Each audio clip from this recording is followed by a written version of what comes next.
3 مہینے ہونے والے تھے۔ علینا اپنے ہم جماعت زاہد کے ساتھ ایک کرائے کے مکان میں رہتی تھی۔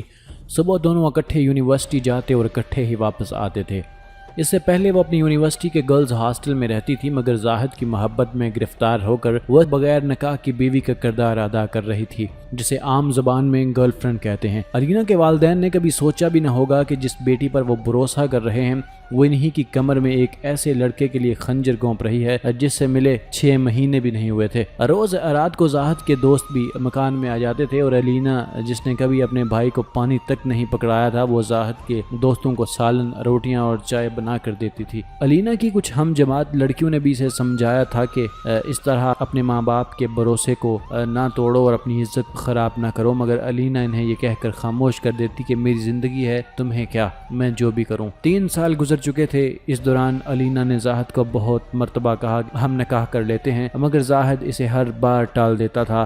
یہ سلسلہ اسی طرح چلتا رہا۔ علینا نے بہت چالاکی دکھائی اور اپنے والدین کو اس سب کی بالکل خبر نہ ہونے دی۔ علینا امید سے ہو چکی تھی۔ جب اس نے زاہد کو بتایا تو وہ چونک سا گیا۔ زاہد کو یہ سن کر غصہ آ گیا تھا۔ 2 دن گزر گئے مگر زاہد نے علینا سے بات نہیں کی تھی۔ وہ شخص جو 3 سال سے دن رات محبت کے نغمے گاتا تھا، وہ علینا کی طرف دیکھنا بھی پسند نہیں کرتا تھا۔ علینا بھی زاہد کے اس رویے سے بہت پریشان تھی۔ دوسری پریشانی اس کے پیٹ میں پل رہی تھی۔ اب زاہد رات کو دیر سے گھر آتا اور آ کر خاموشی سے سو جاتا تھا۔ علینا رات رو رو کر گزار دیتی، مگر زاہد کو اس کے رونے سے ذرا بھی فرق نہیں پڑتا تھا۔ ایک دن علینا نے زاہد کے قریبی دوستوں کو زاہد کی موجودگی میں بلایا اور انہیں پوری بات بتا کر کہا کہ بھائی پلیز آپ لوگ زاہد کو سمجھائیں اور اس سے پوچھیں یہ مجھ سے بات کیوں نہیں کرتا، میرا کیا قصور ہے۔ زاہد کے دوست بھی اسی طرح کے تھے۔ انہوں نے زاہد سے بات کرنا شروع کی۔ ایک دوست بولا کہ تم لوگ نکاح کیوں نہیں کر لیتے؟ علینا بولی میں نے بہت بار کہا ہے مگر یہ سنتے نہیں ہیں۔ زاہد یہ بات سن کر ہنس پڑا۔ سب لوگ حیرت انگیز نگاہوں سے زاہد کو دیکھ رہے تھے۔ زاہد نے علینا کو کہا کہ تم باہر جاؤ۔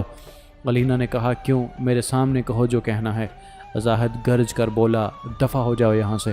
علینا روتی ہوئی کمرے سے باہر چلی گئی۔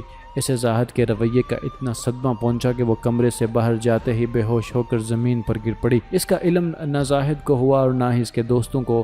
وہ لوگ اپنی باتوں میں مصروف ہو گئے۔ جب علینا کو ہوش آیا تو اس کمرے سے آنے والی باتیں جو سنائی دے رہی ہیں وہ یہ ہیں، یار تم لوگ پاگل ہو گئے ہو کیا؟ میں اس سے شادی کیوں کروں؟ پیٹ سے ہو گئی ہے تو کیا ہوا؟ سالی کو ہسپتال لے جا کر سارا کام سیدھا کر دوں گا، اور ویسے بھی پتہ نہیں جو بچہ اس کے پیٹ میں پل رہا ہے وہ میرا ہے بھی یا نہیں۔ مجھے تو لگتا ہے یہ کسی اور کا ہے، لیکن اب پھنس تو میں گیا ہوں۔ تم لوگ ہی بتاؤ، جو اپنے ماں باپ کو دھوکہ دے کر 3 سال میرے ساتھ سو سکتی ہے، وہ مجھے دھوکہ دے کر کسی اور کے ساتھ نہیں سو سکتی کیا؟ کیا پتا تم میں سے بھی کسی کے ساتھ اس کا چکر چل رہا ہو اور مجھے علم نہ ہو۔ بس 2-3 دن تک اسے ہسپتال لے جا کر ابارشن کرواتا ہوں، پھر 1 سال اور مزے لوں گا اور پھر سالی کو بگا دوں گا۔ میرا یہ معیار تو نہیں کہ میں اس جیسی سے شادی کروں۔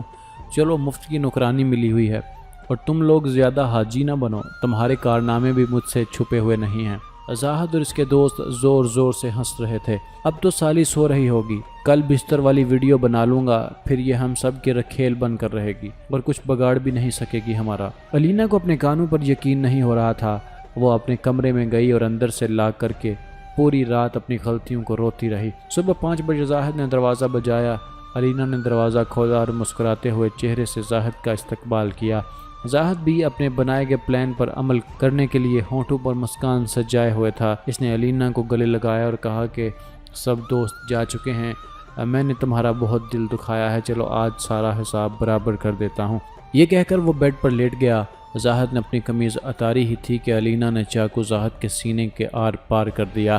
زاہد چند منٹوں میں ہی تڑپ تڑپ کر مر گیا۔ علینا کی حالت غیر ہو چکی تھی۔ وہ فرش پر لیٹ گئی اور زاروں قطار رونے لگی۔ 7 بجے وہ اٹھی۔ زاہد کی لاش بیڈ پر پڑی ہوئی تھی، اس کا منہ علینا کی طرف تھا۔ علینا نے حقارت بھری نظروں سے دیکھا اور ایک لات ماری تو زاہد کا منہ دیوار کی طرف مڑ گیا۔